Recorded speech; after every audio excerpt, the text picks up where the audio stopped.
Mwasuze mutya balungi kasuubira nti no mwasuze bulungi mbabuuzaako yonna gye musinziira kati no mu mawulire aga leero omukyala Nina Rose munnange ayongedde okulumya Daddy Andre ate nga go amatikira ga Kabaka bangi bagettanidde olunaku olw'ejjo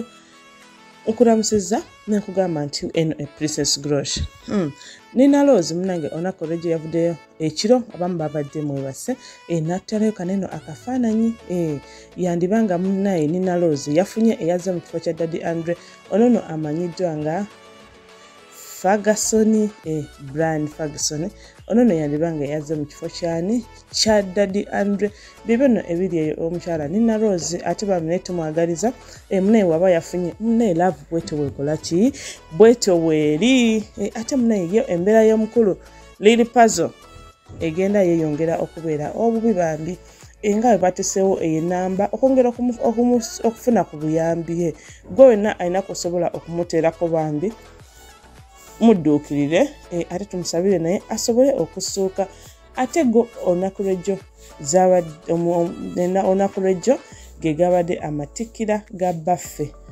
Ssaabasajja Muwenda Mutebi owookubiri bangi bambi bagettanidde bannange ab'e-Buddu mwalese amakula mangi nnyo mwebale kulaga Ssaabasajja omukwano bannange mwebale kumulaga omukwano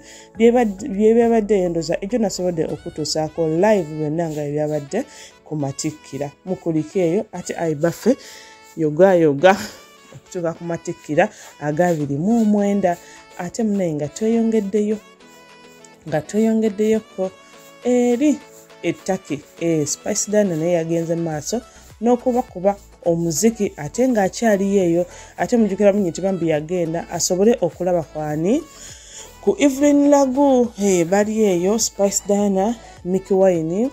ate yagenda n'omukyala Rape akola ku Spark TV live wire byebyo no byenkwetedde amakya ga leero